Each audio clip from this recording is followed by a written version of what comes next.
seperti yang kita ketahui bahwa Allah Subhanahu wa Ta'ala itu dalam konteks ini itu tidak bisa diserupakan dengan apapun gitu. Nah sekarang kalamnya pun tentunya tidak akan mungkin bisa diserupakan dengan apapun gitu. Tidak seperti apa-apa, seperti itu para kanca. Tidak seperti A, tidak seperti B, tidak seperti C. Jadi kalau sesuatu yang ada di dalam yang seperti apa-apa berarti bukan. Nah, untuk mengidentifikasi itu kan sangat sulit sekali. Ucapan itu pasti butuh kalimat seperti itu, Pak Kanca. Tapi kalimat akan tetap menjadi kalimat meskipun tanpa diucapkan. Nah, itu udah dua hal yang berbeda itu. Antara kalimat dan ucapan aja udah dua hal yang berbeda seperti itu. Para kanca Misteri Timur Bumi, kali ini kita akan melanjutkan pendalaman sebuah novel yang diberi judul Sastra Jendra Yoningrat Pangruating Diu yang merupakan gubahan dari Kiai Haji Agus Sunyoto para kanca. Yang mana di video-video sebelumnya kita sudah panjang lebar memasuki alam pikirnya Kiai Haji Agus Sunyoto melalui novel ini. Sudah sampai Sudrun bertemu Eyang Pusponegoro dan membahas part Rajendra dan Sastra Pangruat para kanca. Dan kali ini kita masih berada di perihal Rajendra dan Sastra Pangruat yang mana diwejang oleh Eyang Pusponegoro tatkala Sudrun pindah dimensi di makam beliau, seperti itu dikisahkannya para kanca. Dan bagi para kanca yang belum menyimak video-video sebelumnya perihal Sastra Jendra Yoningrat Pangruating Diu ini, silahkan linknya ada di deskripsi atau kunjungi playlist Sastra Jendra Yoningrat Pangruating Diu para kanca. Baik para kanca, kita akan langsung saja masuk melanjutkan Sastra Jendra Yoningrat Pangruating Diu bagian Rajendra dan Sastra Pangruat. Setelah yang satu ini, jangan tidak percaya pada sesuatu yang belum kalian percaya.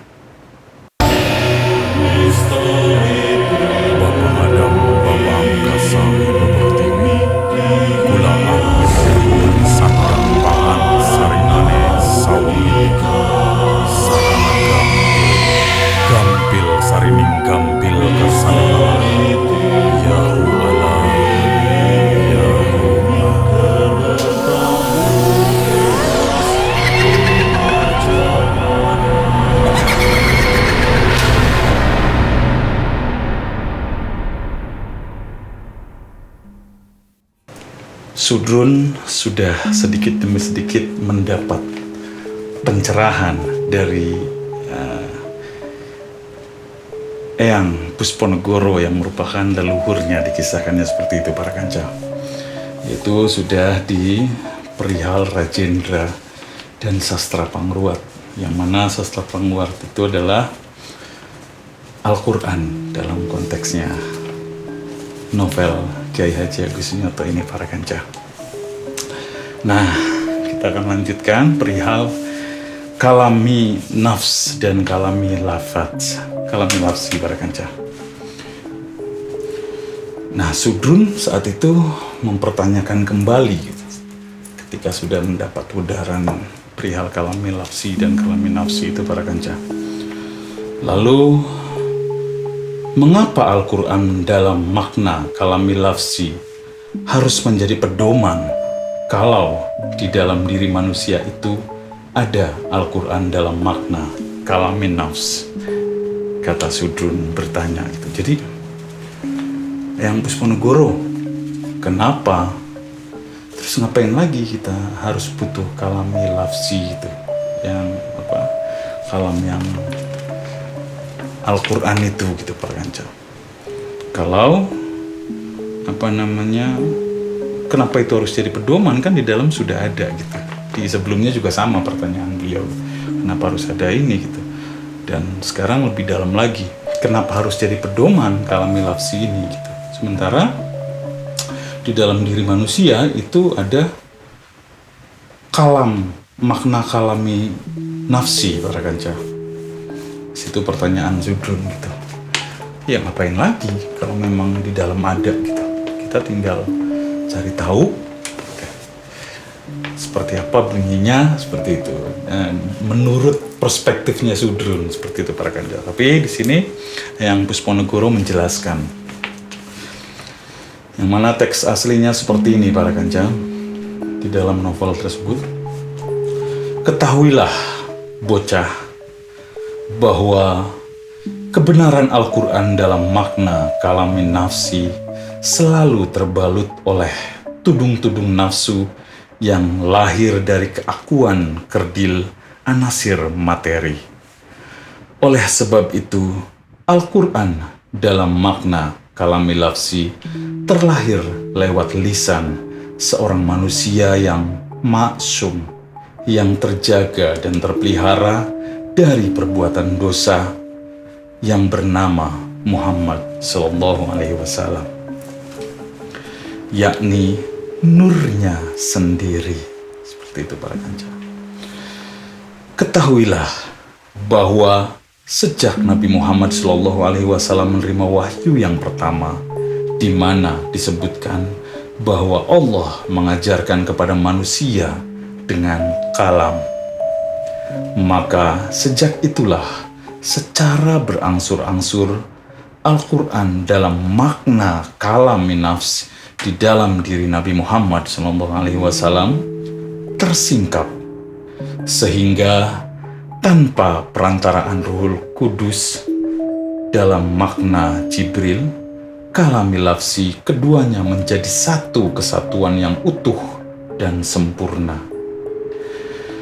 Dengan demikian, Nabi Muhammad SAW dalam kerangka pandang ilmu hakikat adalah yang zahir dan yang batin dari makna kesatuan sempurna Al-Quran sebagai kalami nafs dan kalami lafz. Maka begitulah beliau telah ditetapkan sebagai uswatun hasanah.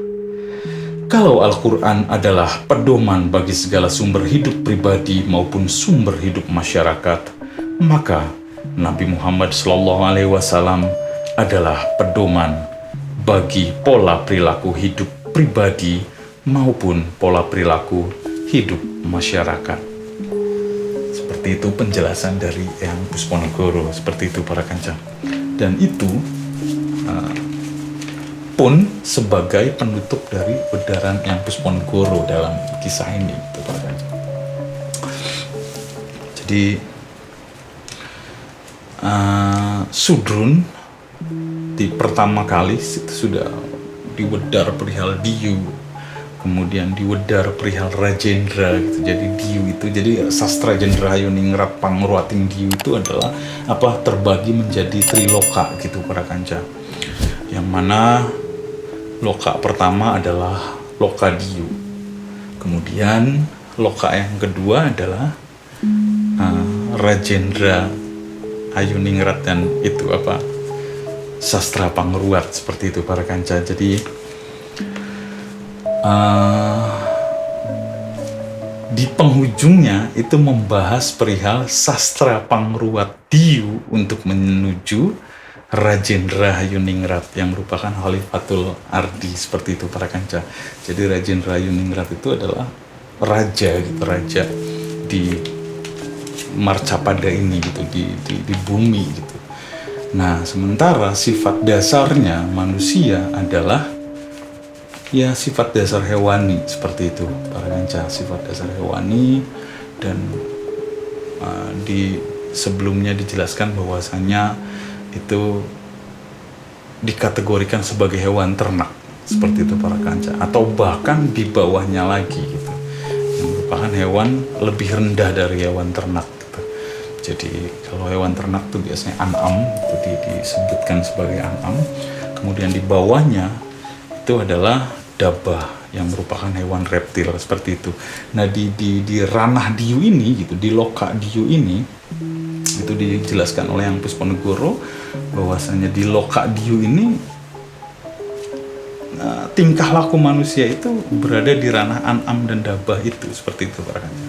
Di ranah hewan ternak dan di bawahnya gitu, hewan lebih liar lagi, hewan reptil. Seperti itu para kanca. Nah, karena manusia itu adalah manusia gitu, bukan hewan, maka butuh menuju Rajendra Hayuningrat gitu. Jadi seorang pemimpin yang menjaga keberlangsungan semesta, seperti itu para kanca. Di sini disebutkannya adalah Rajendra Hayuningrat. Dengan apa gitu? Dengan sastra pangruat, seperti itu para kanca. Nah, dalam konteks Kiai Haji Agus Sunyoto, sastra pangruatnya itu tidak lain tidak bukan adalah Al-Quran, seperti itu para kanca. Dan itu dilugaskan oleh Sudrun dalam tokoh novel ini, seperti itu para kanca. Nah, itu diwedar semua oleh rohnya gitu, oleh arwahnya Eyang Pusponegoro yang merupakan beliau merupakan dikisahkannya sebagai leluhurnya Sudrun, seperti itu para kanca. Nah, lalu di sini dibelah gitu. Jadi sastra pangruatnya itu Al-Quran gitu. Tapi Al-Quran sendiri dibelah menjadi dua gitu. Kalau di dalam konteksnya ini gitu. Jadi bukan Al-Qurannya ada dua, tapi bahwa Al-Quran itu sendiri adalah Al-Furqan, seperti itu kata Yang Pusponegoro gitu, merupakan pembeda gitu. Nah, pembeda itu bisa dari dalam dan bisa dari luar. Pun sesungguhnya esensi manusia pun adalah pembeda, seperti itu para kanca. Jadi Al-Furqan, manusia pun adalah Al-Furqan gitu. Jadi manusia itu adalah Al-Quran itu sendiri, seperti itu para kanca. Manusia itu adalah sastra pangruat itu sendiri, seperti itu para kanca. Baik, kita lanjutkan. Lalu kata Sudrun dengan polosnya seperti tadi itu, loh ngapain ada Al-Quran yang tersurat itu gitu. Kalau di dalam ada kalami nafs gitu. Ada Al-Quran gitu. Lalu dijelaskan tadi perihal kalami nafsi dan kalami lafsi gitu. Jadi begini para kanca, mungkin tidak bermaksud menyimpulkan gitu, tapi setidaknya untuk mempermudah, karena mengimajinasikannya sangat sulit sekali gitu ya. Kan di sini juga dijelaskan bahwa sejak Nabi Muhammad SAW menerima wahyu yang pertama, di mana disebutkan bahwa Allah mengajarkan kepada manusia dengan kalam. Nah, sejak itu langsung udah auto gitu. Jadi itunya udah terbuka gitu, langsung terbuka dan berangsur-angsur tanpa perantara Ruhul Kudus dalam konteksnya Jibril alaihissalam. Keduanya menyatu di dalam diri Nabi Muhammad SAW itu gitu. Jadi kalami lafsi dan kalami nafsinya itu menyatu. Jadi kalau untuk mempermudahnya itu mungkin seperti ini para kanca. Jadi seperti yang kita ketahui bahwa Allah Subhanahu wa Ta'ala itu dalam konteks ini itu tidak bisa diserupakan dengan apapun gitu. Nah, sekarang kalamnya pun tentunya tidak akan mungkin bisa diserupakan dengan apapun gitu. Tidak seperti apa-apa, seperti itu para kanca. Tidak seperti A, tidak seperti B, tidak seperti C gitu. Jadi kalau sesuatu yang ada di dalam yang seperti apa-apa berarti bukan. Nah, untuk mengidentifikasi itu kan sangat sulit sekali gitu. Misalnya tiba-tiba ada bunyi dalam batin kita gitu, ada suara terdengar gitu. Suara itu seperti suaranya si A gitu. Nah, itu berarti bukan gitu, bukan kalam. Seperti itu para kanca. Karena tidak seperti apa-apa. Kalam itu tidak seperti apa-apa gitu. Seperti itu para kanca. Nah, analoginya itu mudahnya gitu kalau konteksnya antara kalami nafs dan kalami lafzi itu adalah bahwasanya ucapan itu pasti butuh kalimat seperti itu Pak Kanca. Tapi kalimat akan tetap menjadi kalimat meskipun tanpa diucapkan. Nah, itu udah dua hal yang berbeda itu. Antara kalimat dan ucapan aja udah dua hal yang berbeda seperti itu Pak Kanca. Jadi kalimat dan satu lagi ucapan gitu. Walaupun ucapan itu dengan kalimat gitu. Tapi keduanya itu adalah sesuatu yang berbeda sesungguhnya gitu. Jadi kalimat dan ucapan. Kalau ucapan sudah pasti butuh kalimat. Tapi kalimat tidak harus diucapkan. Seperti itu para kanca. Nah, makanya ada beberapa nabi juga yang diujinya itu dengan, di dalam ayat Al-Quran itu nanti ditampilkan, diuji dengan kalam, diuji dengan kalimat itu, mampu mengidentifikasi enggak gitu. Ada Nabi Ibrahim di sana dikisahkannya gitu, diuji dengan kalimat, kemudian Nabi Ibrahim bisa mengikuti kalimat itu gitu, kalam itu, lalu lulus hadiah gitu, sehingga kau akan dinobatkan menjadi seorang khalifah gitu, seorang pemimpin, di situ dijelaskannya. Lalu bagaimana dengan keturunanku, kata Nabi Ibrahim. Ya tentunya tidak akan berpihak kepada orang-orang yang zolim, seperti itu para kanca. Jadi artinya yang tidak mampu mengidentifikasi kalimat itu ya tidak akan bisa mengucapkan kalimat itu gitu. Sementara kalimat itu tidak seperti apa-apa, nah itu kan sulit sekali gitu. Nah, makanya tetap butuh yang wujud gitu. Nah, yang wujud itu dari mana? Ucapan itu dari mana? Dari orang yang sudah bisa menyatukan kedua ini, antara kalam nafs dan kalam lafaz tadi, kalami lafzi tadi gitu Pak Kanca. Jadi udah mampu menangkap kalam yang tidak seperti apa-apa itu, lalu bisa mengucapkannya dengan sama persis seperti itu. Dan itu orang-orang pilihan, dan dalam konteks ini adalah Nabi Muhammad SAW. Nah, butuh itu gitu, butuh wujud itu gitu. Nah, kalau dalam konteks sastra Jendra Yoningrat Pangruating Diu yang kisah Resi Wisrawa, ya mungkin wujud itunya apa gitu, wujud kalami lafzinya apa di kisah itu gitu, kita tidak. Tetapi dalam konteksnya Kiai Haji Agus Sunyoto, bahwa kalami lafzinya adalah wujud Al-Quran itu yang dilafalkan oleh Nabi Muhammad SAW ini, seperti itu para kanca. Nah, kita lanjut perlahan-lahan. Lalu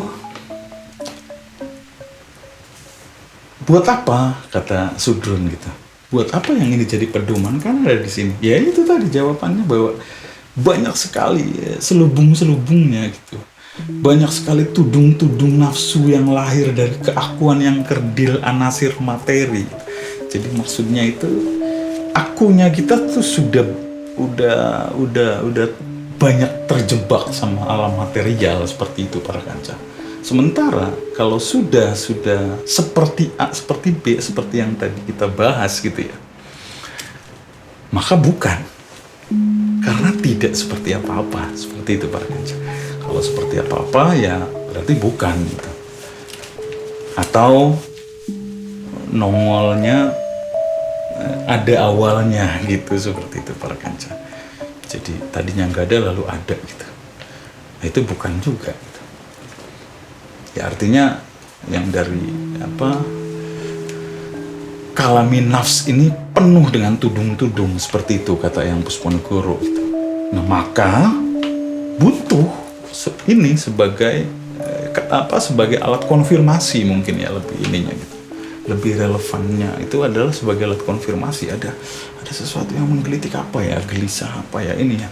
Nah, alat konfirmasinya ya kalami lafzi yang dilafalkan oleh yang udah diucapkan oleh Rasulullah yang menjadi bentuk kitab Al-Quran itu, seperti itu gitu konteksnya di sini gitu.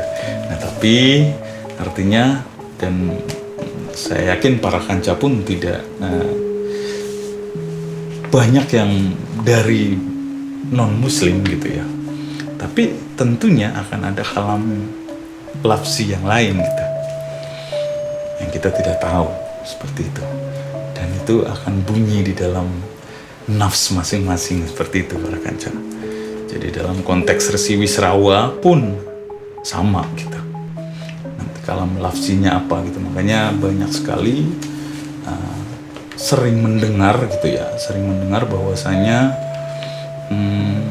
Sastra Jendra Hayoningrat Pangruating Diu ini adalah kitab tanpa kata gitu, yang terhampar di semesta, seperti itu. Dan bahkan konon sesajen itu unsur dasar kosakatanya itu dari Sastra Jendra ini para kanca.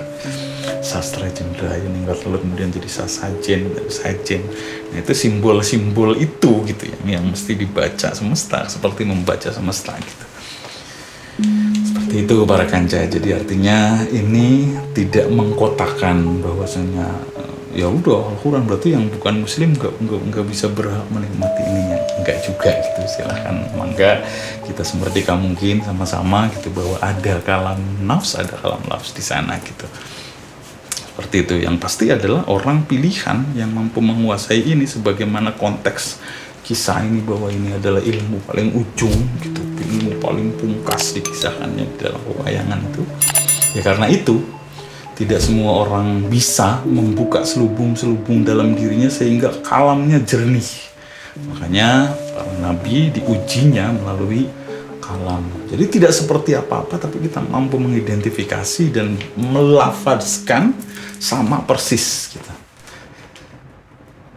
Gitu, seperti itu para kanca. Makanya ya seringkali gitu kalau bahasa sufi itu kan, bahasa sufistik itu, bahwa aku berbicara dengan mulutmu, seperti yang dikisahkan itu Syekh Siti Jenar yang di Sudrun diberi penjelasan sama yang Pusponegoro itu, bahwasanya aku tidak ada gitu, yang ada hanya Allah, seperti itu gitu Pak. Tapi tidak bisa dengan mudah diucapkan seperti itu para kanca, karena tadi kaidah-kaidah otak-atik matu itu selalu ini gitu.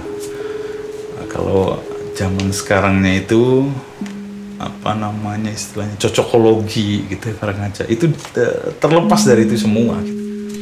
Di sebuah dimensi rasa yang sudah tidak bisa diidentifikasi gitu. Bahasanya seperti itu.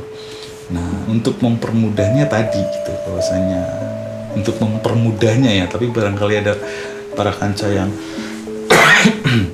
ada lagi gitu yang bisa mampu mengimajinasikan dan untuk mempermudah kita memasuki gitu ya, artinya tidak terlalu tenggelam juga, artinya memasuki perihal sastra Jendra ini gitu, bahwasanya tadi gitu, kalau untuk mempermudahnya, kalau yang saya tadi ucapkan adalah antara kalam yang tidak seperti apa-apa itu gitu, kita mampu identifikasi, lalu kita mampu diucapkan seperti itu gitu. Jadi antara kalam dan ucapan, antara kalimat dan ucapan itu adalah dua hal yang berbeda gitu.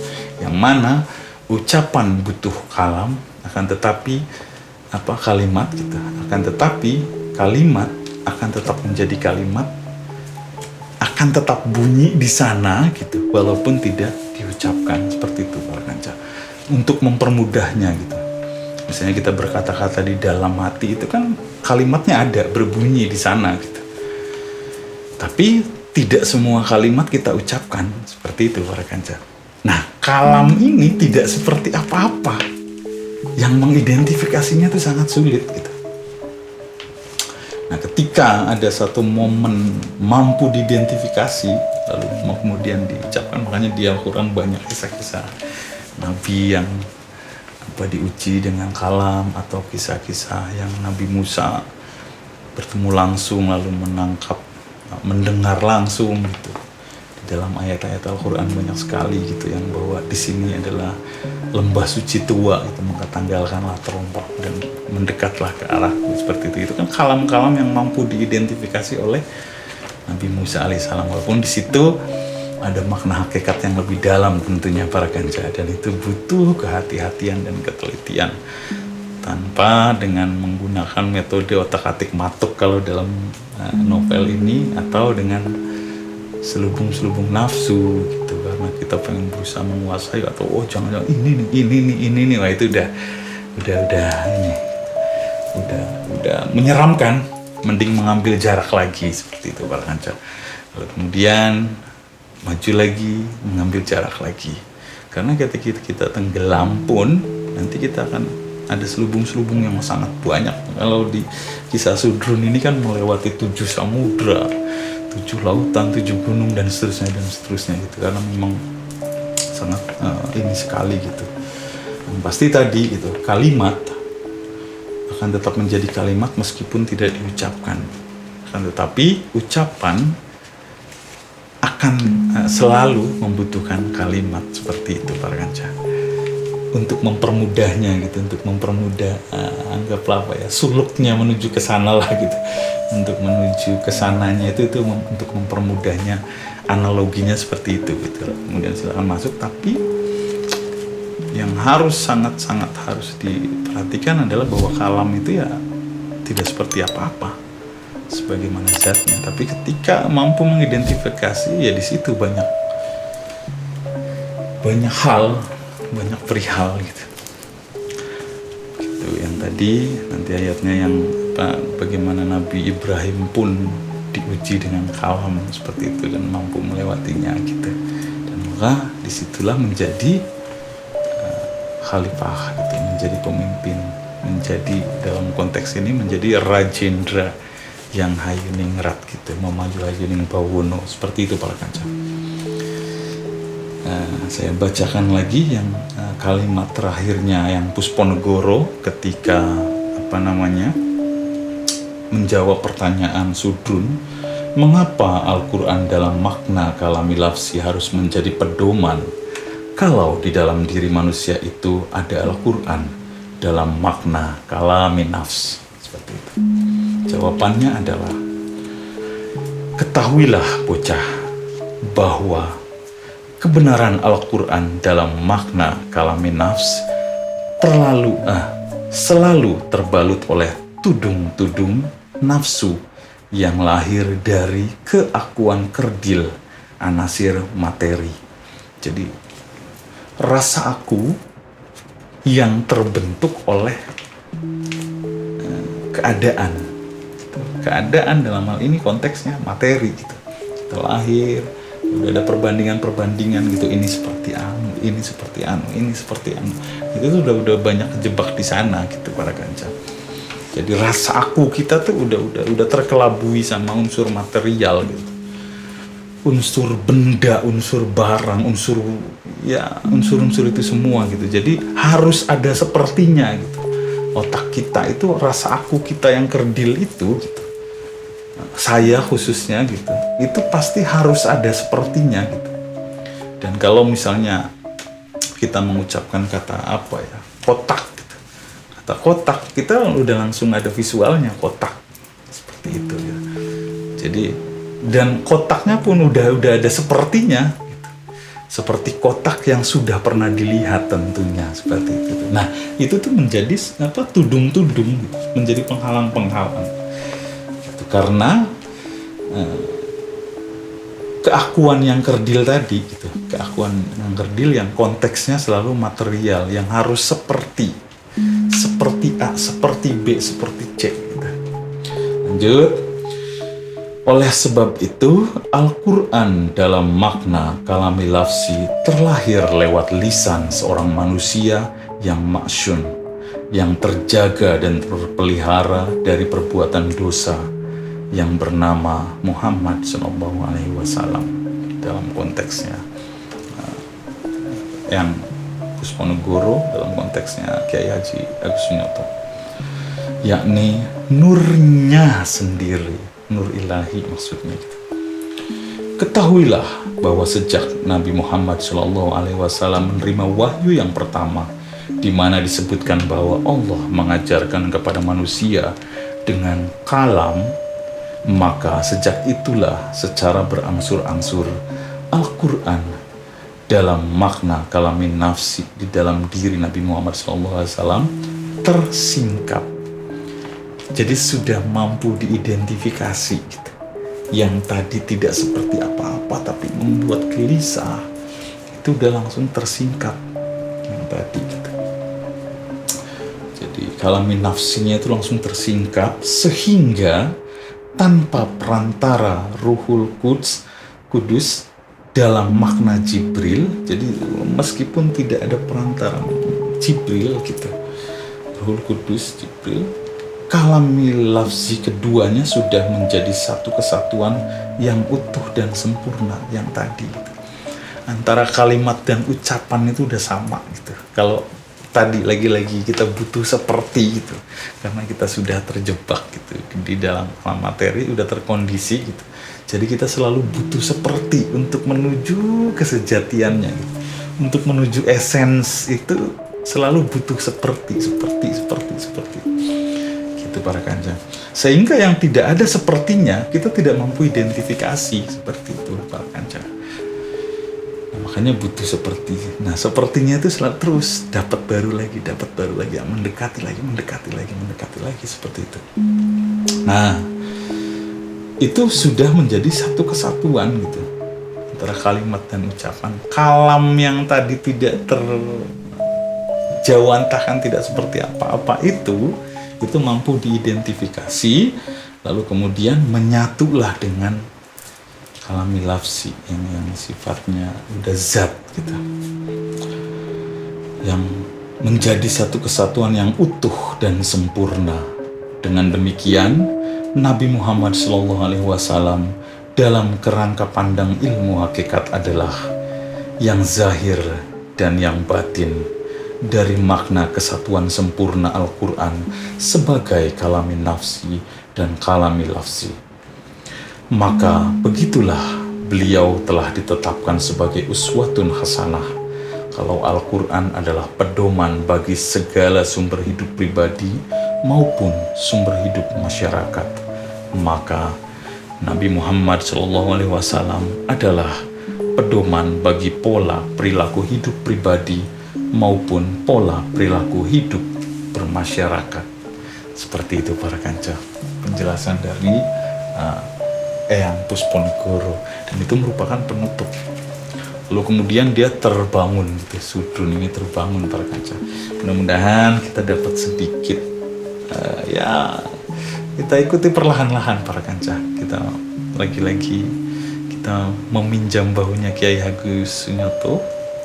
Agus Sunyoto dengan keilmuan beliau yang beliau tumpahkan ke dalam novel ini. Kita perlahan-lahan bisa masuk ke sana gitu, tapi ya perlahan-lahan, di bawah santai, karena yang akan menjadi darah akan menjadi darah. Seperti itu para kanca. Jangan juga bersungut-sungut, wah yang cepat menyimpulkan, oh ini ya. Tapi semuanya dikembalikan lagi kepada para kanca di rumah itu perlahan-lahan. Nah, lalu kita lanjutkan kisah sudurnya para kanca. Nah, di sini terjaga gitu. Setelah yang tadi itu terjaga, bengong gitu. Waduh, dia udah ngeh lagi kalau dia sedang berada di kompleks pemakaman leluhurnya dalam keadaan yang tadi lagi puasa gitu ya, dalam keadaan lapar gitu, haus. Pokoknya dalam keadaan lemah lah, dalam keadaan letih gitu. Nah, dalam keadaan letih itu, saking hausnya gitu, malam-malam gitu ya, beliau menemukan itu kendi, tempat air minum gitu ya. Lalu beliau langsung minum. Nah, saat minum itu tiba-tiba sudrun ya udah seger lah ya, udah dapat air gitu. Tiba-tiba mencium wangi kesturi gitu. Yang mana sudrun ini punya histori sama penciuman wangi kesturi ini gitu para kanca. Jadi beliau itu sering kali gitu mencium wangi kesturi gitu. Entah beliau sama teman-temannya Sudrun ini sedang kemana lalu tiba-tiba mencium wangi kesturi gitu. Dan di sini di dalam struktur keyakinannya Sudrun ini dikisahkan gitu. Jadi wangi kesturi ini adalah merupakan simbol hal baik seperti itu para kanca, dikisahkan di novel ini gitu. Jadi itu tuh udah langsung bunyi di kepalanya gitu. Bahwasanya setiap wangi kesturi pasti ada hal baik gitu. Jadi itunya tuh udah bunyi, udah menjadi nadi gitu mungkin ya. Bahwa kalau begini nih ada gini nih gitu. Nah di sini tiba-tiba habis minum banyak gitu kok. Tiba-tiba mencium wangi kesturi para kanca. Nah wangi kesturi, dan lagi-lagi Sudrun ini tidak sadar lagi gitu. Kembali lagi masuk ke dimensi lain lagi gitu. Ya apalah nanti diimajinasikan sama para kanca. Seperti itu para kanca, dan masuk lagi gitu, masuk ke dalam dimensi lain lagi gitu. Nah di sana ketemu sosok lagi para kanca. Nah ini pun akan melanjutkan ngebudar perihal sastra Jendra gitu. Jadi kalau yang pertama tadi berjumpa dengan Eyang Pusponegoro gitu. Nah yang berikutnya beliau masuk lagi gitu, lagi haus gitu. Wangi, waduh ada wangi apa nih? Dia langsung connect gitu dengan memori bawah sadarnya bahwa kalau wangi ini nih akan begini nih gitu, akan ada hal baik nih seperti itu para kanca. Nah tiba-tiba nongol ada satu sosok gitu, sosok besar di depannya gitu ya, dikisahkannya depannya nongol, ditanya sama Sudrun gitu, siapa sampean gitu. Nah si sosok ini ya lagi-lagi ya Sudrun sebagai Sudrun gitu, sebagai saya Sudrun itu, beliau ini para kanca wah udah nongol lagi tuh, wah ini jin, tapi agak sedikit sudah mulai mereda gitu, wah ini setan nih, wah ini jin nih, wah ini mau apa nih gitu. Tapi agak sedikit mereda semenjak sudah berjumpa dengan Eyang Pusponegoro itu para kanca. Tapi itu tetap nongol gitu. Wih, sampean siapa kata gitu, dengan kesudrunannya gitu. Karena sudah ini kan udah. Nah, itu dijawab, aku Syekh Athar di antara Masyayikh Athar, seperti itu para kanca. Terus kata, tapi tidak memuaskan jawabannya gitu, tidak memuaskan Sudrun gitu. Apakah sampean Fariduddin Athar, katanya gitu, kata si Sudrun gitu ya. Lalu dijawab sama beliau gitu, apa arti sebuah nama kalau hanya menjadi pembatas bagi hakikat zat dan sifat? Karena itu ketahuilah bahwa aku adalah mata rantai dari para penyebar wangi kesturi yang lain, yang bersumber dari Nur Rahmani. Oleh karena itu, kemanapun engkau berada dan membaui kesturi dari tubuh jiwa siapapun, maka disitulah makna kami terangkai dalam zat dan sifat. Jadi di sini menjelaskan asma, zat dan sifat gitu. Jadi apa katanya tadi yang itu apa? Apalah arti sebuah nama gitu. Kalau nanti pada ujungnya itu menjadi penyekat gitu. Penyekat antara hakikat zat dan sifat, seperti itu para kanca. Buat apa itu gitu? Kalau nanti ujungnya menjadi penyekat, hanya penyekat doang gitu loh. Karena itu ketahuilah bahwa aku adalah mata rantai dari penyebar wangi kesturi yang lain, yang bersumber dari Nuri Rahmani, jadi dari Nur Ar-Rahman gitu. Oleh karena itu, kemanapun engkau berada dan membaui kesturi dari tubuh jiwa siapapun, maka disitulah makna kami terangkai dalam zat dan sifat. Nah yang tadi gitu, yang dari bahasan tadi, bahwa dari tidak seperti apa-apa itu lalu mendekat dalam kondisi-kondisi gitu, seperti yang tadi ditangkap Sudrun dengan wangi-wangian gitu. itu kan dari sama gitu, kayak udara kosong, tidak seperti apa-apa, lalu ada aroma, itu kan udah mulai mendekat, tapi kita tidak bisa mengidentifikasi juga gitu bahwa aroma tuh apa sih, nggak bisa dideskripsikan seperti itu para kanca. Tapi udah menjadi nadinya Sudrun bahwa ketika wangi itu ada sesuatu yang lain gitu, yang tentunya baik seperti itu para kanca. Nah, tadi dijawab gitu, makanya udah nggak perlu nama dia. Nah, tapi nanti di ujung Sudrun ini bukan menganggap ya, berasumsi bahwa di sini dia kayaknya ini deh gitu. Itu dia ini bahwa orang ini nih seperti Syekh Maulana Malik Ibrahim menurut Sudrun di dalam ini. Meskipun si sosok ini tidak melugaskan bahwa dirinya adalah Syekh Maulana Malik Ibrahim seperti itu para kanca. Tapi itu Sudrun yang menyimpulkan gitu. Lalu Sudrun dilugaskan gitu sama, kamu ngapain kesini gitu, istilahnya gitulah bahasa ininya gitu. Terus ya intinya yang paling itu adalah mencari Allah gitu, kata Sudrun gitu.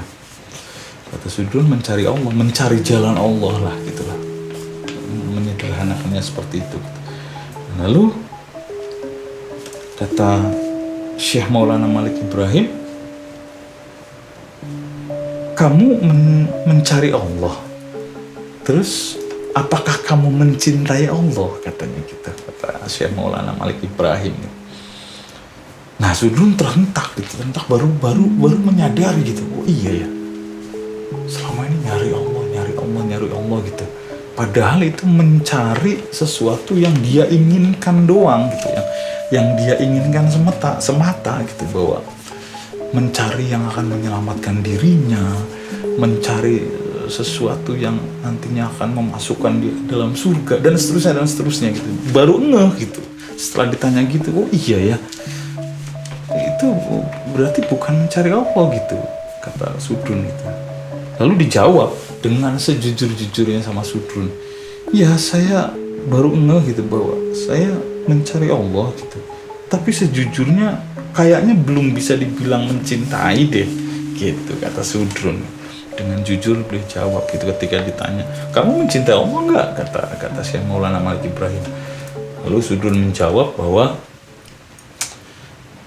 sejujurnya belum mencintai Allah seperti itu. Karena saya jujur, si Sudrun gitu, karena si Sudrun ini kan namanya saya ya di video sebelumnya kalau para kanca mau menyimak kisah Sudrun. Jadi Sudrun itu namanya saya gitu. Nah, menurut Sudrun gitu, ketika Sudrun ini jujur bahwa dirinya belum mencintai Allah gitu, tapi menggebu mencari Allah gitu, baru ngeh gitu kalau sebetulnya itu menggebunya itu mau memuaskan diri aja gitu. Jadi mencintai Allahnya itu belum gitu. Tapi dia jawab lugas. Nah, karena si Sudrun ini jujur gitu, maka saat itu juga terbuka gitu selubung di dalam batinnya. Konon dikisahkan di novelnya seperti itu para kanca, di novel Sastra Jendra ini. Nah, terbuka das gitu, langsung terbuka, lalu terucapkan aja gitu, saya mengakui bahwa Allah di dalam otak dan perasaan saya mungkin bukan Allah yang diajarkan oleh Nabi Muhammad SAW, melainkan Allah yang jahil dan kerdil seperti kejahilan dan kekerdilan otak saya, kata Sudrun. Ya, itu mah gambaran dirinya saja gitu. Yang dia cari tuh hanya gambaran dirinya perihal Allah gitu. Lukisan tentang Allah yang di-create sama dirinya seperti itu gitu. Sesuai dengan kekerdilan otaknya. Gitu kata Sudrun. Nah, karena kejujuran itulah sebetulnya gitu, karena kejujuran pengakuan itu, maka terbuka gitu. Selubung yang ada di dalam diri Sudrun itu terbuka dengan kejujuran di depan Syekh Maulana Malik Ibrahim ini para kanca.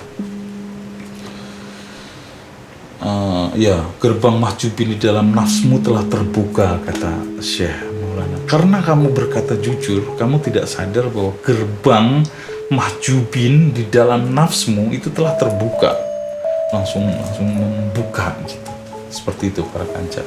Nah, setelah dijelaskan situasinya bahwa dirinya udah terbuka gitu, ini gerbangnya, akhirnya beliau bertanya kepada Syekh Maulana Malik Ibrahim ini, sosok yang ada di hadapannya yang menurut dia itu Syekh Maulana Malik Ibrahim gitu. Jadi saya itu selalu, katanya, kata Sudun, selalu nongol bisikan atau suara bahwa saya harus belajar dari iblis gitu ketika mau mencari Allah, seperti itu. Dia tanyakan tuh kepada sosok yang ada di depannya gitu, para kanca. Nah, itu apa? Kata Sudrun. Tolong dikasih tahu saya gitu, saya pengen tahu, kata Sudrun gitu. Nah, lalu dijawab sama sosok yang ada di depannya, yang menurut Sudrun itu adalah Syekh Maulana Malik Ibrahim. Ini teks aslinya. Selama engkau terperangkap pada konsep bahwa iblis adalah seekor makhluk mengerikan dengan taring dan gigi geligi tajam, mata melotot membiaskan maut, kuping mencuat, kening bertanduk satu, dan berbagai gambaran mengerikan yang lain, maka bisikan itu akan menjadi momok bagi sinar kebenaran dalam hatimu, di mana engkau sejatinya telah terjebak pada keterbatasan akal budi hingga ilmu hakikat tidak bisa kau resapi dengan benar. Ketahuilah kawan bahwa bisikan yang hadir seperti kilatan petir di dalam hatimu itu adalah sir dari al-haq. Itu adalah sir dari Al-Quran dalam makna kalamin nafsi yang tersembunyi dalam dirimu, dan engkau telah melakukan hal yang terbaik dengan meragukan setiap bisikan yang berpendar dari kedalaman jiwamu. Keraguan itulah yang disebut al-katrot, sebab dirimu tidak terbebas dari dosa. Jadi seperti yang dibahas tadi itu, bahwa setelah terbuka itu gitu, kalami nafsinya itu terbuka gitu, kata di dalam penjelasan ini gitu, penjelasannya Syekh Maulana Malik Ibrahim ini, para kanca. Nah, kalau kamu dengan penuh ketakutan gitu menghadapi ini, bahwa ini belajar dari iblis, sementara iblis itu tanduknya satu, kemudian adalah makhluk mengerikan, bertaring, gigi-giginya tajam, matanya melotot, seperti itu loh, kupingnya mencuat. Nah, kamu tidak akan mendapat apa-apa gitu. Kamu akan menjadikan dirimu ketakutan saja gitu. Seperti itu, para kanca. Nah, di mana engkau sejatinya telah terjebak pada keterbatasan akal budi hingga ilmu hakikat tidak bisa engkau resapi. Seperti itu, para kanca. Dan ketahuilah bahwa bisikan yang hadir seperti kilatan petir di dalam hatimu itu adalah sir dari Al-Quran di dalam makna kalamin nafsi, sebagaimana penjelasan yang Pusponegoro sebelumnya gitu, para kanca. Seperti itu, para kanca. Nah, di situ agak tersirami gitu, tapi keraguan kamu keren gitu, kata Syekh Maulana. Keraguan kamu keren gitu, dengan kamu ragu berarti itu tadi gitu. Kamu merasa gitu, masih merasa tidak terbebas dari dosa, seperti itu, para kanca. Dan itu sebuah kewaspadaan yang luar biasa gitu. Jadi tidak sompral, saya adalah orang suci atau gimana enggak gitu. Jadi tetap harus ada ragunya gitu. Nah, lalu apa makna hakiki dari bisikan yang saya terima itu gitu, tentang iblis itu gitu, kata Sudrun. Lalu dijawab sama Syekh Maulana Malik Ibrahim, ketahuilah kawan bahwa tidak ada satupun keterangan yang hak yang menjelaskan tentang wujud iblis. Al-Quran hanya menerangkan tentang zat dan sifat iblis. Oleh sebab itu, betapa sesatnya apabila engkau membayangkan iblis dalam bentuk-bentuk mengerikan sesuai kejahilan otakmu. Kalau suatu ketika ada ilham di dalam jiwamu yang menghendaki agar engkau belajar dari iblis, maka anganlah engkau membayang-bayangkan diri sebagai murid seekor setan mengerikan yang akan menyesatkan jalanmu. Renungkanlah semuanya secara mendalam sampai ilmu hakikat akan terus menyinari hatimu hingga rahasia semesta ini akan tergelar di hadapanmu. Jadi tadi kita teridentifikasi seperti itu para kancah. Yang pasti katanya di Al-Quran gitu, kata si Syekh Maulana Malik Ibrahim, itu tidak ada gitu menjelaskan tentang wujud iblis seperti apa, itu tidak ada. Jadi kamu nggak usah ngebayangin ada tanduknya lalu bertari apa, nggak ada, itu semua nggak ada, kata Syekh Maulana Malik Ibrahim. Hanya menerangkan tentang zat dan sifat iblis seperti itu para kancah. Jadi tidak menjelaskan tentang wujudnya gitu. Alangkah sesatnya jika membayangkan iblis dalam bentuk-bentuk mengerikan dengan imajinasi kamu gitu. Nah itu sesat gitu. Jadi buang itu semua gitu, buang itu semua dan bayangkan renungkan gitu secara mendalam sampai dapetin hakikat yang akan terus menyinari hatimu gitu hingga rahasia semesta ini akan tergelar di hadapanmu, seperti itu para kancah di dalam teks aslinya gitu. Nah, untuk mengetahuinya gimana, kata Sudrun itu. Gimana dong untuk mengetahuinya? Kayak gimana itu gimana sih? Gitu. Nah, untuk mengetahuinya gitu, kamu harus terjun ke realita. Satu-satunya cara supaya kamu tahu iblis, supaya kamu kenal iblis itu adanya di sana gitu.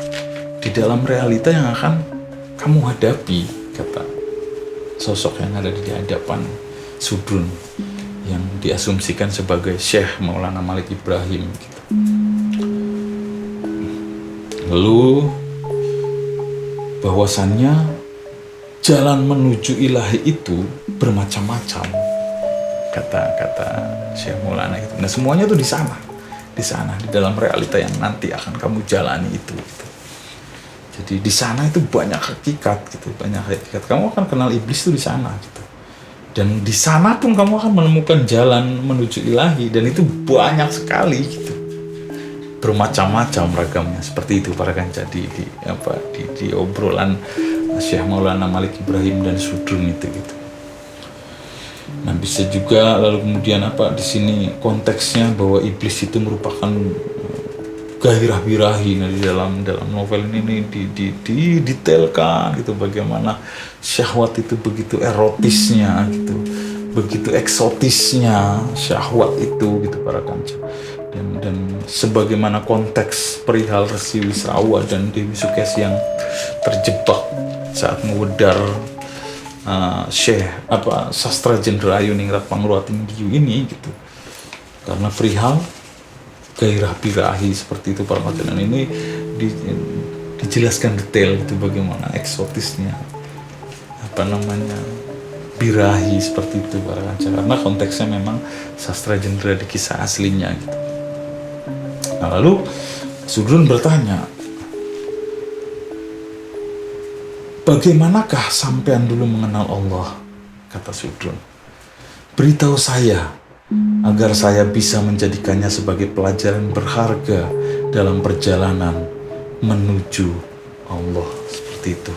Jadi Sudrun di sini menanyakan, lah kalau kamu gimana gitu, kalau bahasa hari-harinya gitu, dulu kamu gimana kenal Allahnya? Gitu. Ke Syekh Maulana Malik Ibrahim gitu. Nah, nanti Syekh Maulana Malik Ibrahim akan menjelaskan saat dirinya itu mengenali Allah, seperti itu para kancah.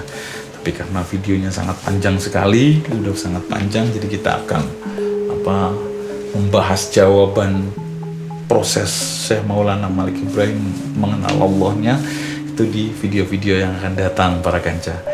Dan terima kasih bagi para kanca yang sudah menyimak dari awal sampai akhir, dan terima kasih juga kepada para kanca yang sudah subscribe. Dan yang belum subscribe, silahkan subscribe para kanca, gratis para kanca, dan itu akan sangat membantu kami untuk mengembangkan terus channel ini dan membuat konten-konten yang lain para kanca. Nah, kita akan melanjutkan jawaban dari Syekh Maulana Malik Ibrahim atas pertanyaan Sudrun, bagaimanakah sampeyan dulu mengenal Allah, di video-video yang akan datang para kanca. Akhir kata dari kami, Misteri Timur Bumi, jangan tidak percaya pada sesuatu yang belum kalian percaya. Bapak Adam, Bapak Angkasa.